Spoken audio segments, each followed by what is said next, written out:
teaching the psychology of design to creatives. You feel me? Previously on 100 Thieves as a designer, now engaged though. And this is the third episode of Inside the Screen. Without further introduction, welcome George H. Nowack. Yo, welcome. Normally I have like the stream deck clapping and stuff, but it's all good. We're doing an acapella right now. Yeah. First of all, who you know doing an acapella podcast? Hey, I don't know, but it's good to be back. It's been a year and a half since we last spoke live, so let's get it. I love this. How's everything? How's life? Oh, things have been good. You know, slowing down a little bit. Yeah, things are about to pick up, and that's all I'll say about that. I'm planning the wedding. You gotta go more in depth. I'm 21. You know what I'm saying? I don't touch grass. How did you feel during that moment, like going to propose and stuff like that? Like bubble guts? Was you like nervous? It was stressful. I don't usually plan out a lot of stuff, and I'm not like the most romantic person, but I know my now fiance Anna, she appreciates that type of stuff, so I tried to make it, you know, like a whole thing, and we laugh about it now, but like everything was going wrong that day.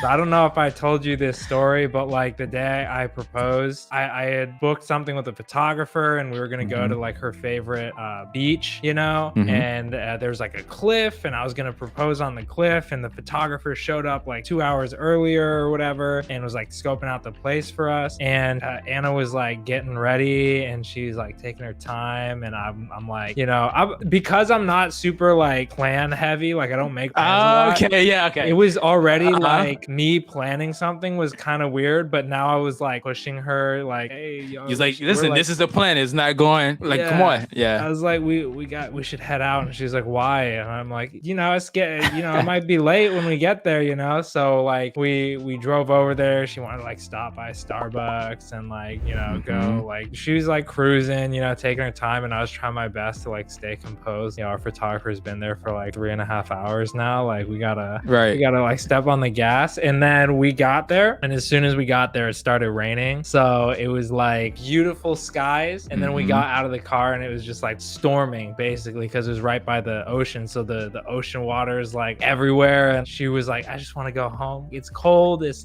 raining, let's just like head out. And I was like, no, go over there. And this is why, because it was so many things, it ended up being so funny. But like I had it planned, like she was gonna take photos of me, because you know I wanted to like post something for Twitter, you know. I had like a nice fit on, so like it was believable. And she was taking photos of me, and afterwards I was like, hey, let me take some photos of you look great. Kind of like look towards the ocean, do like a dramatic shot, you know. And that was where I was like pulling the ring out of my bag, and I was like, yeah, just like stay there. But she didn't hear me, so she turned around as I was saying. She was like, what? Wait, what'd you say? And I was like, literally, like I had the box, like I was literally posed like this, and we just started like busting up laughing. And there's no vlog footage of this at all? It doesn't exist. This is all just a story. It's all in our memory, but like that's precious though. Yeah, it was just like comedically like awful for how it went down, but we were both really happy, and we'd been dating for 7 years, so it's not like, you know, like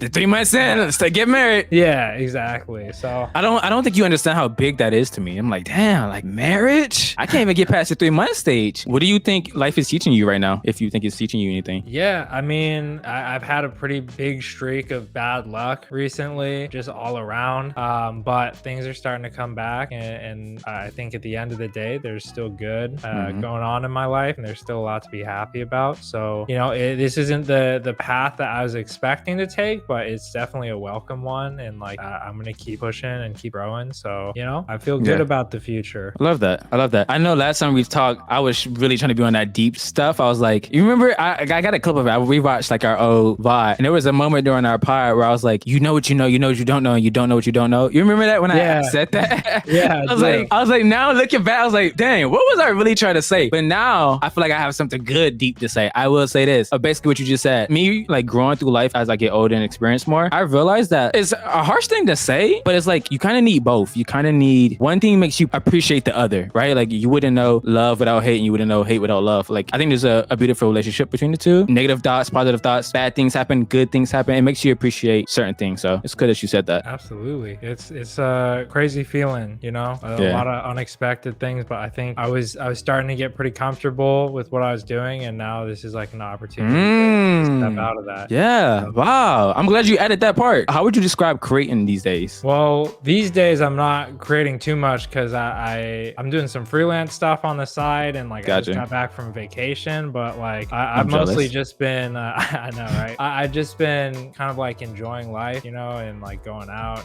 and exercising more and stuff. So I guess as far as creating goes, like I'm putting a priority on myself, and I'm making sure that the stuff that I am working on I love to do. So the freelance projects I'm working on, I was thrilled about. I got some stuff for the NFL. I don't know if I could say which team specifically, but like I'm just doing some stuff on the side for some really fun work, and like I'm gonna get to see that go live soon, and like stuff that I feel passionate about. So I'm like really enjoying the work that I'm getting. I love that. And you look good. Also, I was gonna say that earlier. You look good. I didn't want to say it, and then you be like, man, I haven't worked out. I really don't. Then it's like it sounds like I'm just straight gassing, but I actually can like see like you look really well. You look good right now. Thank you, man. I can tell now too, because the last time we spoke, I think was when I was at my peak weight. I think so in last year sometime, and I weighed 225 or 230 or something, and I'm down to like 180, 185 right now. So wow, like 50 pounds since we last spoke. So damn,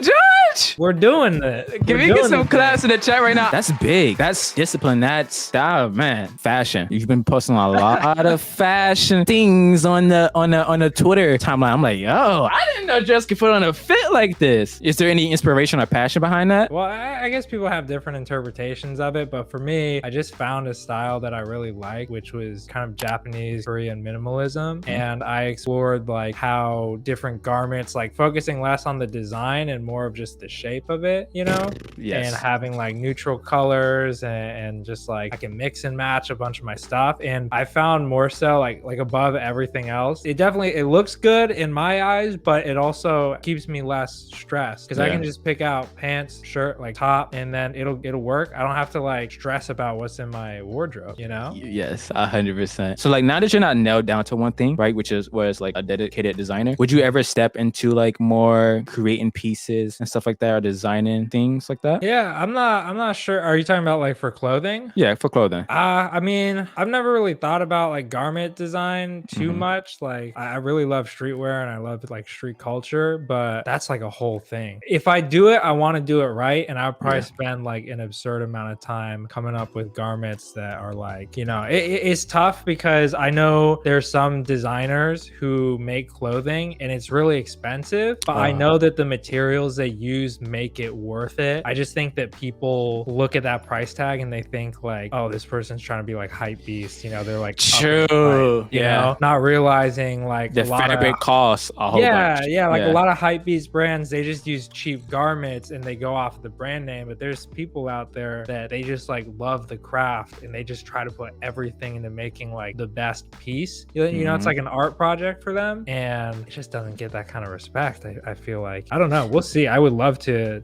at least try doing something, Untold is a segment where we go down your deepest, longest, oldest tweets, content, etc., and ask why did you tweet this? Why did you set this? What was the thought process behind this? Let's get into it. So are you ready? You're ready. Now I don't know. All right, the first one's gonna have you laughing. Let's get into it. Graphic design tip: 2 sticks unsalted butter, 3 cups flour, 1 tablespoon baking powder, a half teaspoon salt, 1 1/4 cup of sugar, 4 large eggs, 1 1/4 cup of whole milk. First of all, George, what is this a recipe to? Is it just made up? Like, I don't even remember. I think it's like cookies or cake or something. It's like some baked good. Baked good? Are you into that? Are you into baking? I feel like you're into baking. No, I really like cooking, but baking I don't like too much because you have to do like specific measurements, and I just like throwing stuff in a pot. You have the true finger. I know what you're talking about. Filling up with details. I know what you're talking about. All right, let's go to the next one now. Value your time, not just the time to create, the time you take to think, rest, reflect, reflect and observe. Just because it's not creating a physical product doesn't make that time any less valuable. Now, I feel like this tweet means a lot more to me now because of what you said earlier. Like, it sounded like you was really enjoying it and really taking the time that you have now to like just fully focus on yourself. Yeah, I think when I put this out, it was kind of targeted to designers, creatives in esports that value their services as more of like a product. So it's like a logo I'll do for this amount of money, you know? And the way that I think design, what makes it really fun and exciting and what gets you paid is when you treat it more like a process, you know? So like people don't consider that. They just consider, here's how many hours it's going to take me to make this logo in Illustrator, you know? And you have to research, you have to take time away from it, you know? You have to understand like why you're doing it and who it's going to be used towards. So I was just trying to hype up the homies, you know? I love that. Yeah. Shout out the homies. Let them know. Some of my favorite esports design teams currently. Now, this is no ranking, it seems. So Team Liquid at top, Sentinels at second, and then the Guard at third. Now, what does this fine print say? I also think it's okay. What are yours? So what is the thought process behind this one right here? Yeah, man. I know in all of these teams, I know most of the design teams behind the brand. And I just know there are some teams out there that just really value creative. And especially with the interviews that I've been having these past couple weeks, I know that there's organizations and it's basically divided into like people who use designers to get out information. And then there's people who use designers to create a culture around their brand, you know? So I know there's these three in particular and 100 Thieves too, you know, that's what their focus is. Like they love pushing boundaries and setting standards for creative. Like they're not just trying to get the message out, they're trying to get people to remember it. Love that. Last but not least, I have this theory that everyone is destined to be the best in the world at something, but most people just go their entire lives without discovering it. Yeah. Does this make sense to you? Because to me, this is like I'm having like an existential crisis thinking about this type of stuff. I feel like I get it. I just can't really elaborate on it. But like, say I'm doing this one thing, right? But this one thing is not what I can be the best in. So I'm like just stuck here, and I'm not being able to go in this other path that's gonna allow me to be the best in the world. So I never really fully discovered my true potential, I guess. In simple terms, for me, it seems like my only competition is my potential, and that's what's stopping me from being the best in the world. Yeah, I don't know. Okay, so I think mine is a little bit less deep the way I'm so like interpret it. No, but what I'm saying is like, so I'm like a good designer, you know, like I do my job really well. Like I feel confident in what I'm capable of. I'm not the best in the world at design, but maybe I'm the best in the world at like professional pigeon racing, you know, I'm like training pigeons. And like, I would just never know because I'm not going to do that in my lifetime. So I feel like everybody on the planet, there's something like that where they're just like, if they did it, they would be the best at it, but they're probably never going to run into what that thing is. Test a lot then, I would say. Yeah. Damn. We've talked about a lot of things, right? We talked about fashion. We talked about just now pigeons, cooking. Where do you find inspiration outside of like what you get paid to do? Man, that's tough because I think most of my inspiration is through like what I see on my timeline. I think I get a lot of inspiration from myself when I get to rest or take my mind off the things. So if I feel really worn out, usually I'll go boxing or like I'll just take like a long walk or something. It's just anything not related to design, and I'll come back and I'll feel more inspired, even though it's more of like a motivation, you know? Yeah. So taking rest is really important for me, but you know, it's, other than that, it's the usual stuff. Pinterest, like because I've been looking at fashion, I get like a lot of unexpected things. It's like, hey, that looks like it would actually be kind of like cool translated into design. By the way, I saw this question from Colin and Samir. I seen a video of theirs. But basically, if there was no such thing as an algorithm, what would be a passion project for you? Ooh, man. Yeah, I'm actually glad you asked that question because that's been on my mind. Is I want to have a full graphic design university level course on YouTube, divided into sections based on how I learned it at school, and just have it as like a playlist and just a series. The challenge that I've been facing is a lot of university design stuff is like not really made to be like clickbait content. Like it sounds kind of boring and then you learn it and it's fun. So I've been trying to find ways to get something like that into the algorithm, you know? But if I had the option to, like, I would just do that. That would be my passion project. Welcome to Ring, where I ask the real fucking hard questions. Okay, it's gonna be easy, and then it's gonna get a little hard. Let's see if you can hang. First question: what video game raised you, George? Black Ops 2. That was the first Call of Duty that I ever played, and it was the first thing that got me into the esports community. Which is worse, being too confident or being too humble? Oh, ooh, that's a good question. I think being too humble, you miss out on way too many opportunities. Yeah. You know? If your whole life was a book, what would be the title? Oh, something really boring, like the history of George Nowack or something. I have such a hard time. Cecil's been the one helping me like spice up my YouTube video names because I'll just have the most boring stuff. If you had to pick 3 animes to stay and the rest are never made, what would they be? Mob Psycho #1. That's never gonna change. Wow.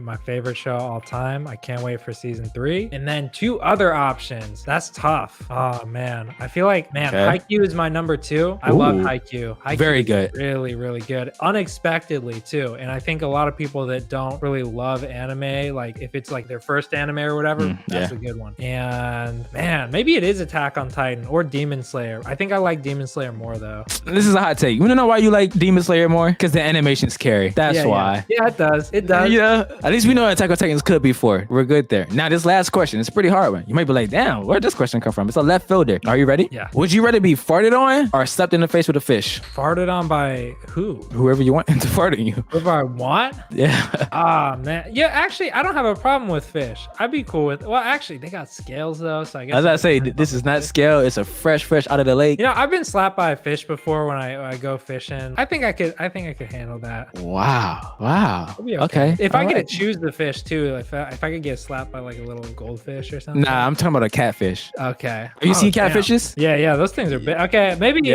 I'll pick the first option then. Oh, wait, being farted on? Yeah. Wow, you're gonna get pink eye, but that's okay. Where can everybody that's listening, watching, find you at, see somebody to dope work at? Let us know. Put us on. Yeah, you can find me anywhere at Nowack Design, Twitter, Instagram, TikTok, YouTube, Nowack Design. It's all the same thing. And without further ado, see you guys next time. Much love.